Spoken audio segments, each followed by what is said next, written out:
my ex-boyfriend brought his new girlfriend to my apartment complex pool and announced loudly, "I upgraded big time, no regrets whatsoever about leaving her."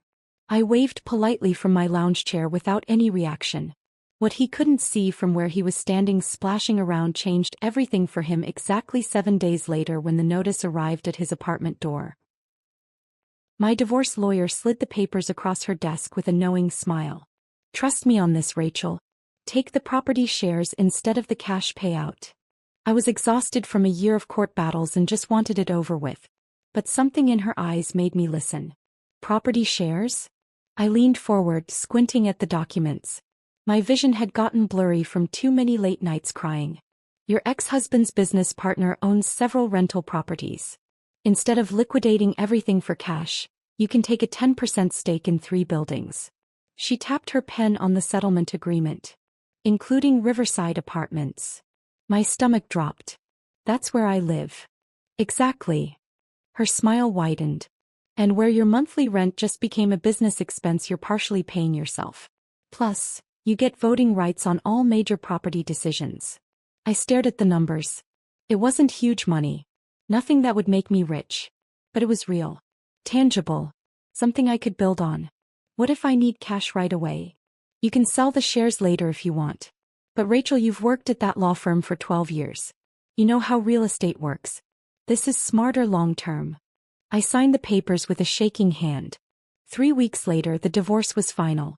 I was single at 38, living in a 1-bedroom apartment I now partially owned, starting completely over. That's when Derek showed up. He lived 3 floors above me in Building C. We met at the mailboxes on a Tuesday morning. He was charming, sympathetic about my divorce, easy to talk to. We started having coffee together. Then dinner. Within 2 months we were dating. For 2 years, Derek seemed like proof that life could get better after disaster. He worked in sales, always had interesting stories, made me laugh. He said I was strong for surviving my divorce. Said I deserved happiness. Then he met Madison at a networking event. The change was gradual. He started mentioning her name. Comparing us. "Madison's really driven, you know? She's always working on some new project." I worked full-time too. But apparently that didn't count. 6 weeks later he broke up with me in the parking lot. "I need someone more ambitious. Someone who matches my energy." I cried in my car for an hour. Then I went upstairs and started picking up the pieces again. The pool area at Riverside Apartments was my refuge. I went there every Saturday morning with a book and my coffee, claiming the same lounge chair in the corner. It was quiet early in the day. Peaceful. Until Derek showed up with Madison. I heard his voice first.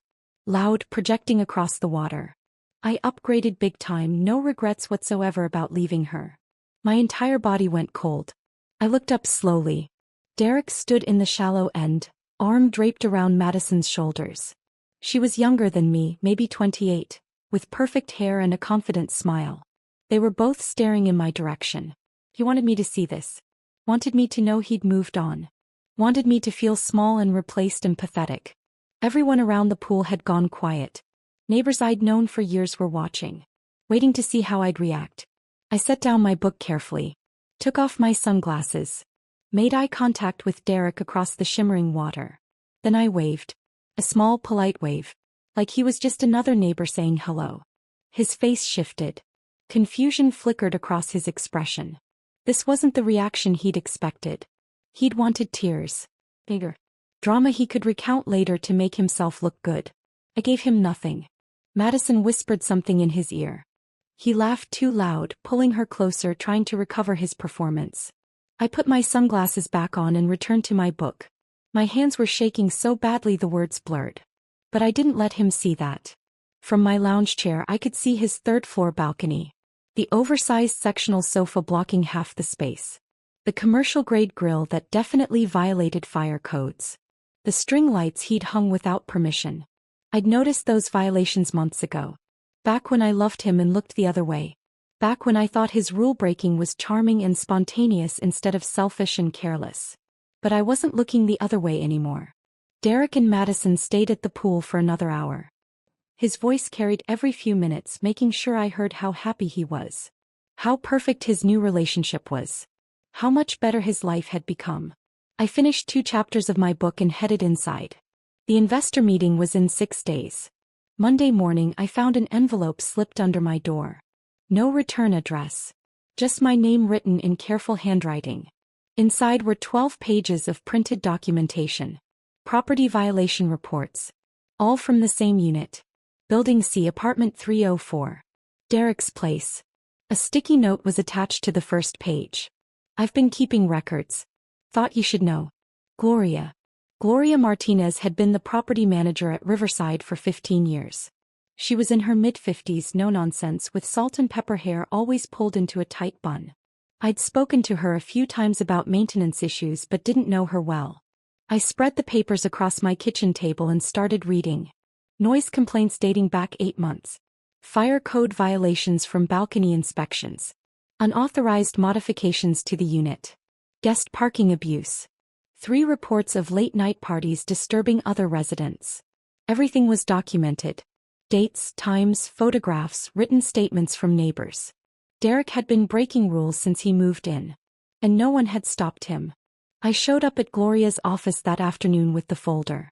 She looked up from her computer, unsurprised to see me. "You got my package." "Why now?" I sat down without being invited.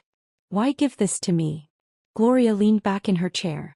"Because I just got the updated investor list. Saw your name. Realized you might actually care." "About Derek specifically?" "About the rules." Her expression was tired. "I've been trying to enforce these policies for years. Corporate keeps overruling me. They don't want to deal with difficult residents. Don't want potential lawsuits or vacancies. So people like your ex get away with whatever they want." "People like him?" "Charmers. Smooth talkers. The ones who know exactly what to say to get out of consequences." She gestured at the folder. "I've sent violation notices. He apologizes, promises to fix things, then does it again the next weekend. His parents co-signed the lease so management won't push too hard. Don't want to lose reliable rent payments." "His parents pay his rent?" Gloria nodded. "Most of it. He covers maybe 30%. They send a check every month." That explained a lot. The expensive car. The constant going out. The arrogance. Derek wasn't successful. He was subsidized. "What can I do?" I asked. Gloria's eyes met mine. "You're an investor now. You have voting rights.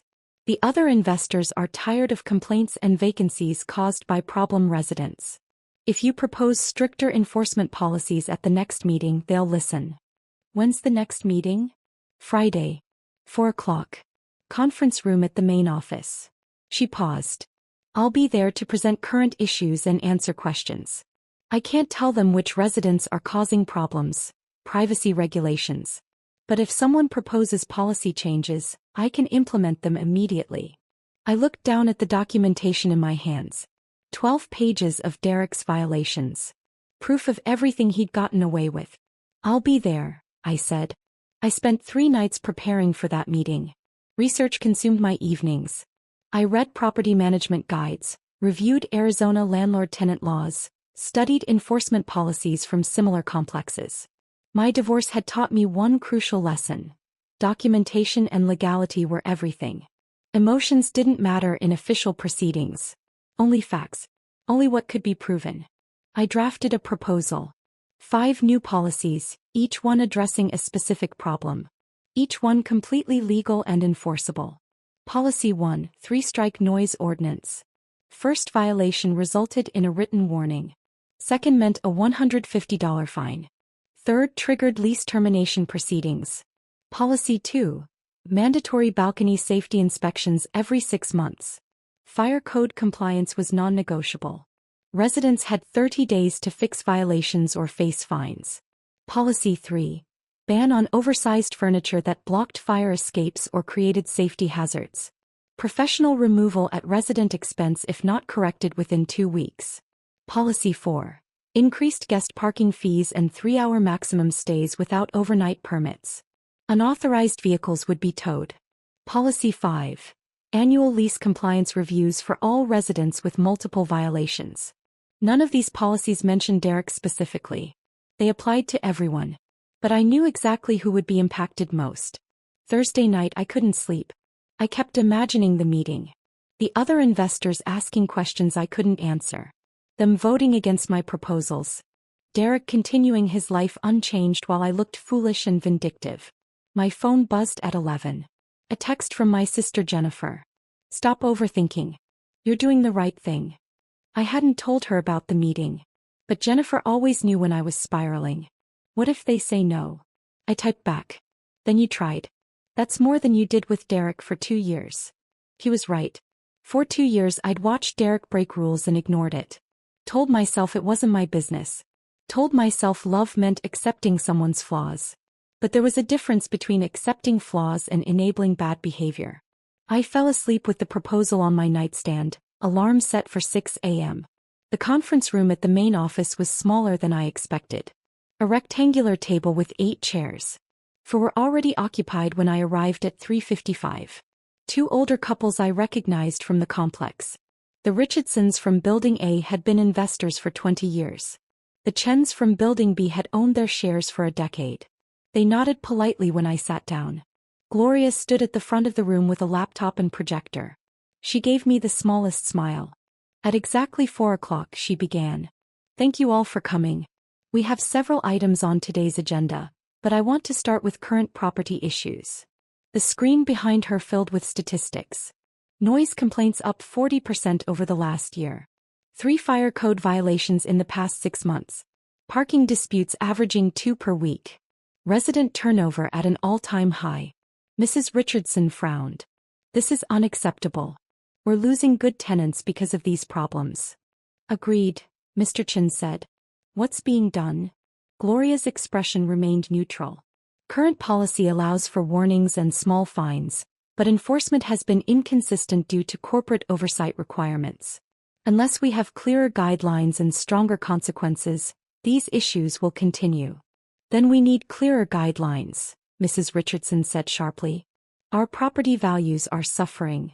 This was my moment. I cleared my throat. I have a proposal. Several policies that might address these issues. Everyone turned to look at me. The new investor. The divorced woman from Building C who'd only been on the list for 6 weeks. I've reviewed our current lease agreements and Arizona regulations, I continued, keeping my voice steady. Everything I'm suggesting is legal and commonly used in similar properties. I distributed copies of my proposal. Watched them read. Held my breath. Mr. Chin looked up first. This is thorough. Very thorough. The 3-strike policy makes sense, Mrs. Richardson added. People need consequences that actually matter. What about implementation? Mr. Richardson asked Gloria. Can you actually enforce this? Gloria nodded. With clear policies approved by the investors, yes. I can implement everything here within a week.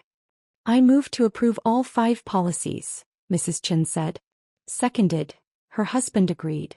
The vote was unanimous. I walked out of that meeting in a daze. It had taken less than 40 minutes. 5 policies approved. Enforcement starting immediately. Derek would get his first violation notice within 10 days. The music started at 9 p.m. on a Tuesday. Heavy bass that made my ceiling vibrate. Voices and laughter filtering down from Derek's apartment 3 floors above. I'd been expecting this. Derek threw parties every few weeks.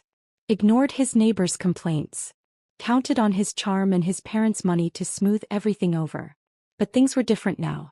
I waited until 10:30 when the noise ordinance officially kicked in. Then I called the non-emergency line and filed a complaint. Gave my apartment number. Described the disturbance. Stayed calm and factual. Gloria texted me an hour later. Violation notice will be delivered tomorrow morning. Thank you for the report. I fell asleep to the sound of Derek's party still going strong. But I slept better than I had in weeks. The next morning, I watched from my balcony as Gloria personally delivered the notice to Derek's door. He answered in sweatpants, hair disheveled, clearly hungover. I couldn't hear the conversation, but his body language said everything. Confusion. Annoyance. Dismissal. He probably thought it was a mistake. A warning he could talk his way out of. Strike 1. 2 weeks later, the balcony inspection happened. I knew it was scheduled because Gloria had posted notices throughout the complex. Residents had 30 days to prepare. Derek didn't prepare.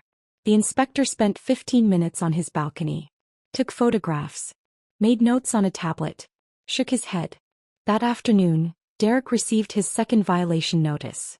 Oversized furniture blocking the fire escape. Commercial grill in violation of building codes. Unauthorized electrical work for his string lights. He had 14 days to fix everything or pay $300 for professional removal and storage. I was checking my mail when Derek stormed into the lobby the next day. He marched straight to Gloria's office, violation notice crumpled in his fist. "This is ridiculous." His voice carried through her closed door. "I've had that furniture for a year. Nobody complained before." Gloria's response was too quiet to hear. But Derek's wasn't. "I want to know who's behind this. Someone has it out for me. This is harassment." I stood at the mailboxes sorting through junk mail, heart pounding. Part of me wanted to walk away. But another part needed to see this. Derek emerged from Gloria's office 5 minutes later, face red with frustration. He walked right past me without even glancing in my direction. I was invisible to him now. Just another neighbor he'd already forgotten. Strike 2. The third strike came 3 weeks later. Another party. Another noise complaint. Another violation notice. But this one came with consequences. Madison's white BMW was parked in guest parking that night. Had been there for 4 days straight without a permit. Under the new policies, guest vehicles couldn't stay more than 3 hours without overnight authorization. At 2 a.m. during Derek's party, her car was towed. I heard about it the next morning from Mrs. Peterson, who lived next door to Derek. She was at the mailboxes shaking her head. "That young man's girlfriend was screaming in the parking lot at 6 this morning," she said. "Her car got towed. $200 fee to get it back." She was furious. "That's unfortunate," I said carefully. "He threw another party last night. Third one this month. I can't sleep with all that noise." Mrs. Peterson sighed. "I'm glad management is finally doing something. I've complained for months." I nodded sympathetically and headed to work. But I couldn't stop thinking about Madison. About her face when she realized Derek's lifestyle came with actual consequences. When his charm couldn't fix everything with a smile and an apology. That evening I saw them arguing in the parking lot. Madison's voice was high and sharp. Derek's hands were up in a placating gesture. She got in her car and drove away. Tires squealing. She didn't come back that night. Or the next. A week later I saw Derek carrying boxes to his car alone. His movements were jerky, angry. He slammed the trunk hard enough to make the whole vehicle shake. Mrs. Peterson appeared beside me again. I heard the girlfriend left him. Posted something on social media about too much drama and instability. Can't say I blame her. Neither could I. Derek had wanted someone ambitious. Someone who matched his energy. But Madison matched his reality instead. And didn't like what she found. The apartment complex had been quiet for 3 days. No parties. No loud music. Just peace. But Derek was still living above me. Still in violation of his lease. Still one more incident away from eviction proceedings. I wondered how long it would take. Gloria called me on a Thursday afternoon. "Can you come to my office? There's something you should know." My stomach dropped. Had Derek figured it out? Did he know I was behind the policy changes? I showed up at 5 when most residents were home from work. Gloria closed the door behind me and sat down heavily. "Derek's parents contacted me this morning." His parents. They co-signed his lease. They've been paying most of his rent. He pulled out a file. When the violation notices started arriving, Derek told them it was a misunderstanding. Building management making mistakes. He'd handle it. "But he didn't handle it," I said. "No." And when the third violation notice arrived, his parents asked to see the documentation. All of it. Gloria opened the file. I had to send them everything. The noise complaints. The inspection reports. Photographs of the violations. It's all part of the official record. She turned the file toward me. Inside were printed emails between Derek's parents and the management company. I read them slowly. Derek had told his parents he had a promotion at work. Told them he was making enough to cover rent on his own soon. Told them the apartment was an investment in his career, networking opportunities, professional image. All lies. His mother's email was devastating. We had no idea Derek was causing problems for other residents. We raised him better than this. We've been subsidizing a lifestyle he clearly can't afford and doesn't deserve. This stops now." His father's response was shorter. "Effective immediately, we're withdrawing our financial support. Derek is 32 years old. It's time he lived within his actual means." Gloria looked at me. "They're not renewing their co-signature. Derek has to move out or prove he can afford the rent on his own." "Can he?" "Not even close. His rent is $1,850 a month.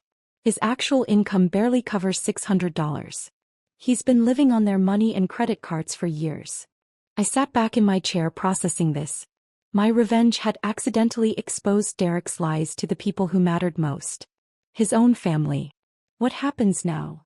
I asked. "He has until the end of his lease to move out. 2 months. He already put in his notice this morning." Gloria paused. "I thought you should know. The policies you proposed didn't just enforce rules. They revealed who Derek really is." I left her office feeling strange. Vindicated but also oddly empty. This was what I'd wanted. Derek facing consequences. Derek losing his comfortable life. Derek forced to confront his own choices.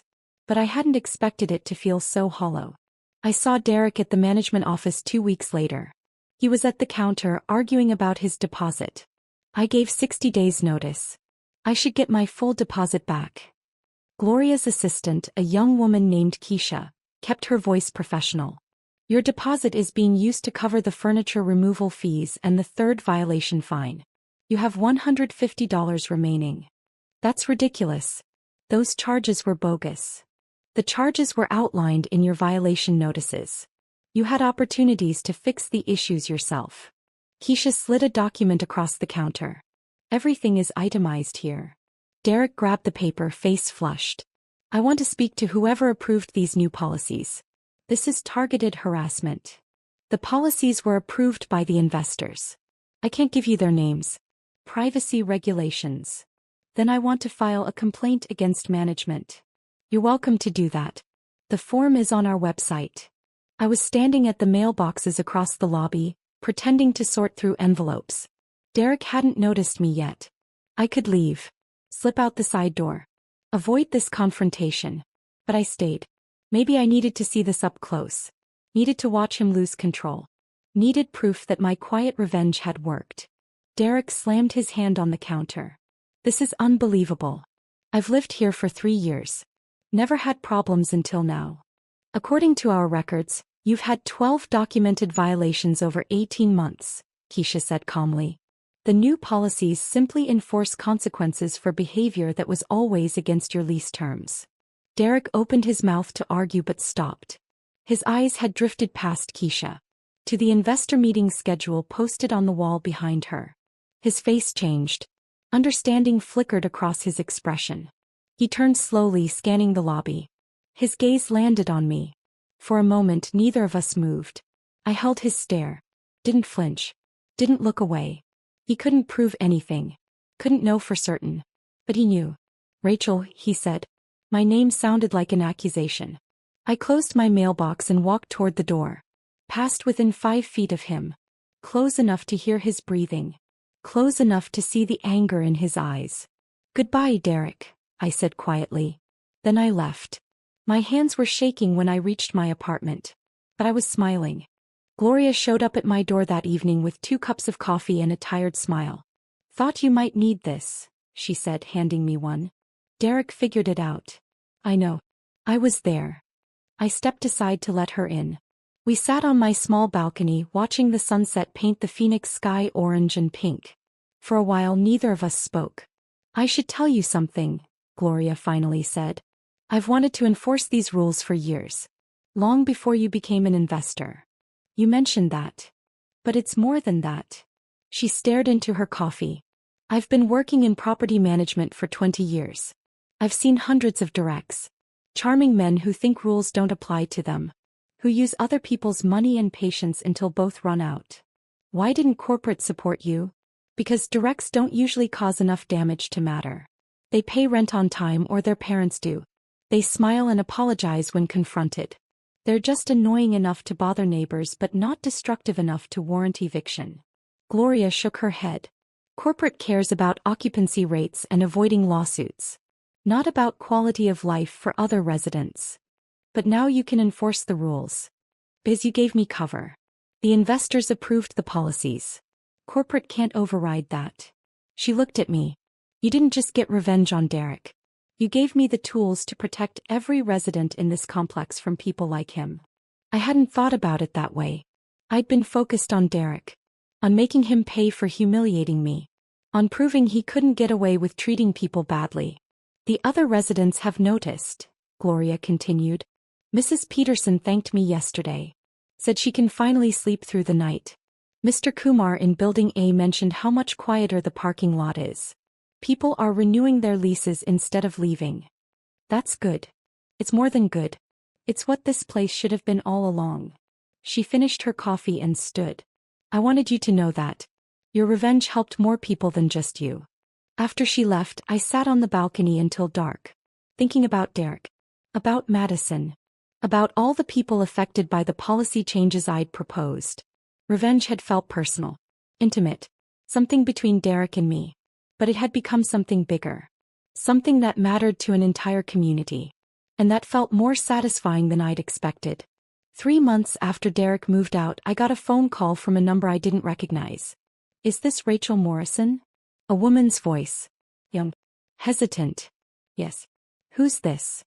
It's Madison. Derek's. His ex-girlfriend. I almost hung up.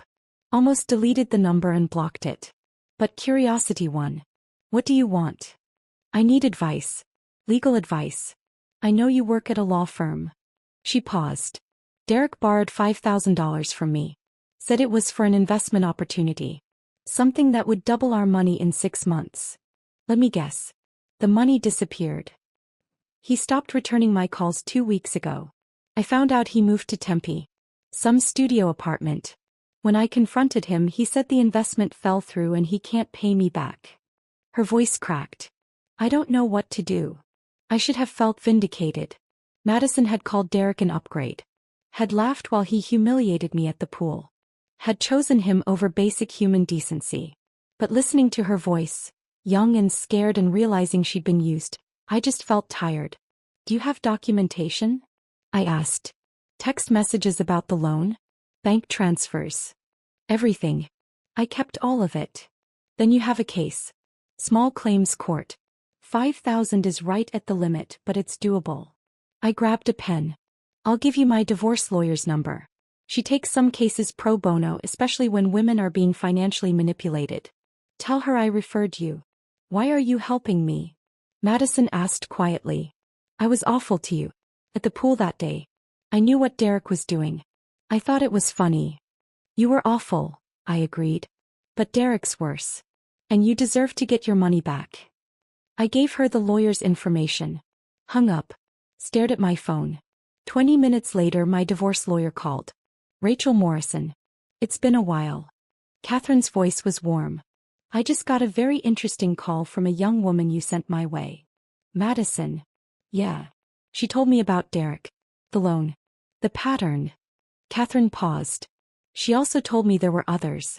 At least 2 other women he borrowed money from before her. She found them on social media comparing stories. My stomach turned. He's done this before? Multiple times. Small amounts.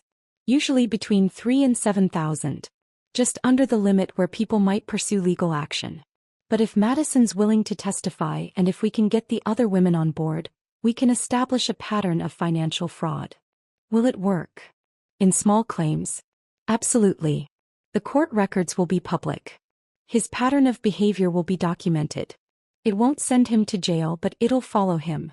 Background checks. Credit reports. Future relationships. Catherine's voice hardened.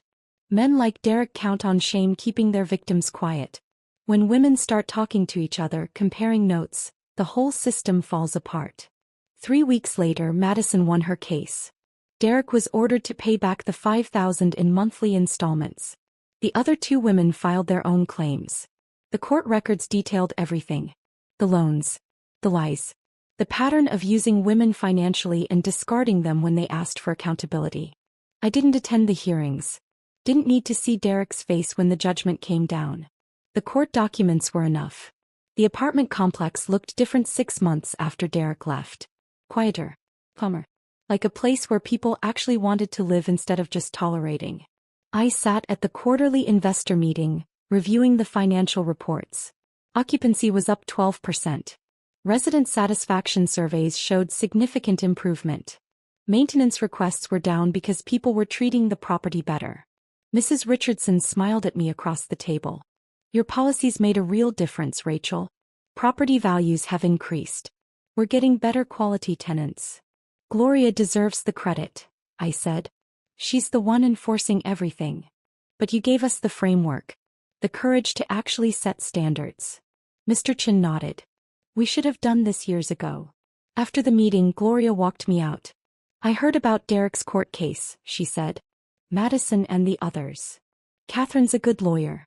She doesn't let people get away with things. Neither do you. Gloria stopped at my car. You've changed since your divorce, you know. Stronger. More confident. I had to. The alternative was staying broken. That's what I tell new residents now. When they complain about the rules being too strict. I tell them we're building a community where people treat each other with respect. Where actions have consequences. Where you can't charm your way out of responsibility. She smiled. One woman asked if we had a zero-tolerance policy for jerks. I said we're working on it. I laughed. Actually laughed. The sound surprised me. Driving home I thought about Derek.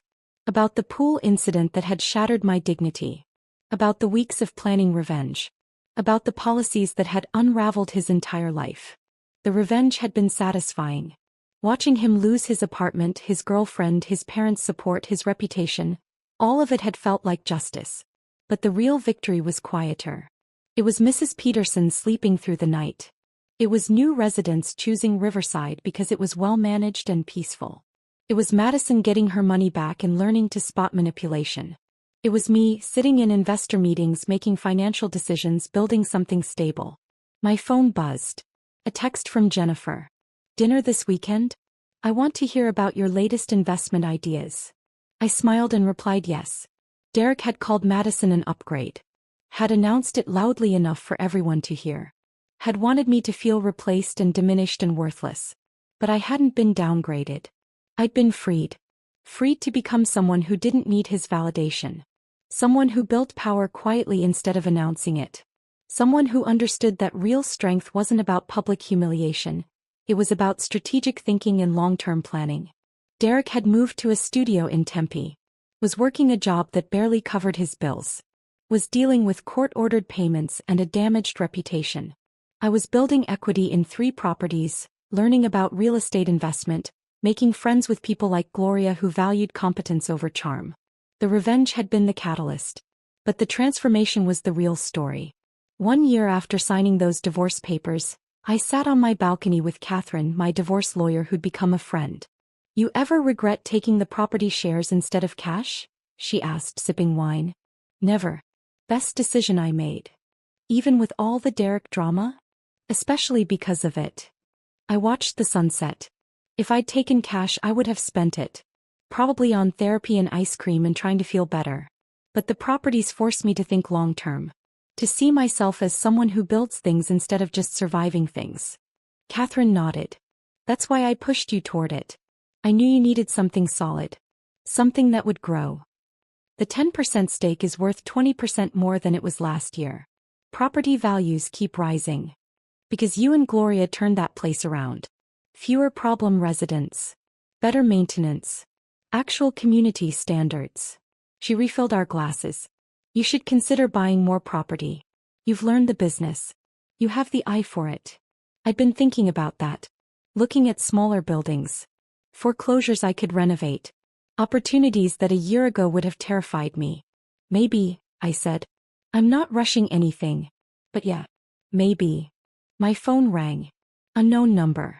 I almost ignored it but something made me answer. Rachel Morrison? A man's voice. Older. Formal. Yes. This is Robert Chin. I'm one of the investors at Riverside Apartments. My wife and I have been very impressed with your contributions to the property. Thank you. We're looking to sell our shares in another property. Smaller building. 30 units. We're getting older and want to simplify our portfolio. We thought you might be interested before we list it publicly. I sat up straighter. I'm listening. He gave me the address. The asking price. The current occupancy rates and financial history. It was more than I had. But not impossibly more. With a loan and careful planning it was reachable. Can I think about it? I asked. Of course. We're not in a rush. But Rachel, you remind us of ourselves 40 years ago. Smart. Careful. Willing to do the work. We'd rather sell to someone we trust. After he hung up I stared at my phone. Catherine was grinning. You're going to do it, aren't you? I don't know. It's a big step. So was divorcing your husband. So was taking property shares instead of cash. So was standing up to Derek. She raised her glass. You keep taking big steps. They keep working out. That night I drove past the building Robertson had mentioned. It was older than Riverside. Needed work. But it had good bones. Thank you. Thought about Derek. About his announcement at the pool. About how certain he'd been that leaving me was an upgrade. He'd been wrong about so many things. Wrong about what made someone ambitious. Wrong about what gave life meaning. Wrong about how power actually worked. Real power wasn't announcing your victories. It was building them quietly. Strategically. With patience and planning and the willingness to do uncomfortable work. Derek was still paying off court judgments. Still living in a studio. Still bouncing between jobs and relationships that fell apart when people saw who he really was. I was considering buying my second property. Building relationships with investors who respected my judgment. Learning to trust myself again. The revenge had been sweet. Watching Derek's life unravel had satisfied something deep and hurt inside me. But the real victory was this. I didn't think about him anymore unless something specifically reminded me. He wasn't part of my daily life. Wasn't part of my plans or dreams or identity. He was just a lesson I'd learned. A chapter I'd closed. A mistake I wouldn't repeat. And that felt better than any revenge ever could. I bought the building. It took 3 months of negotiations, inspections, loan applications, and sleepless nights. But I did it. 15% ownership in a 30-unit building that needed work but had incredible potential. Gloria agreed to consult on the renovation and management. Catherine helped with the legal paperwork. The Chens became mentors, teaching me things they'd learned over 40 years in real estate. My sister Jennifer came to the closing, bringing champagne. Look at you, she said, hugging me. Property mogul. Businesswoman. Badass. I own 15% of a building that needs new plumbing. Let's not get carried away. You own something. You're building something. You're not the person Derek left at that pool. She pulled back to look at me. You're better. He was right. The woman Derek had humiliated at the pool would have cried. Would have run. Would have spent months questioning what was wrong with her. The woman I'd become had documented violations, proposed policy changes, and quietly dismantled his entire comfortable life. But more than that, I'd built something new. Something that didn't depend on anyone else's validation or support. My phone buzzed. A text from an unknown number. I heard you bought a building. Congratulations. You always were smarter than you gave yourself credit for. Derek. I stared at the message. He'd heard about my purchase. Probably from mutual friends. Probably spent time composing that text to sound supportive and mature. Jennifer watched me. Is that him? Yeah. You going to respond? I thought about it. Thought about all the things I could say. All the ways I could twist the knife one more time. All the proof I could offer that I'd won and he'd lost. But I didn't need to. The revenge was complete. Not because Derek was suffering, though he was. Not because I'd destroyed his life, though I'd certainly disrupted it. The revenge was complete because I'd changed. Because I'd taken the pain he'd caused and transformed it into something productive. Because I'd learned that healing wasn't about making someone pay. It was about building something better. I deleted the message without responding. Let's go celebrate, I said to Jennifer. I have 15% of a building to renovate. We left my apartment, the one I partially owned in the complex where I'd helped establish Real community standards, and headed to dinner. Behind me, Derek's text vanished into digital nothing. Unanswered. unimportant. Just like he'd become. The best revenge I'd learned wasn't about destroying someone else.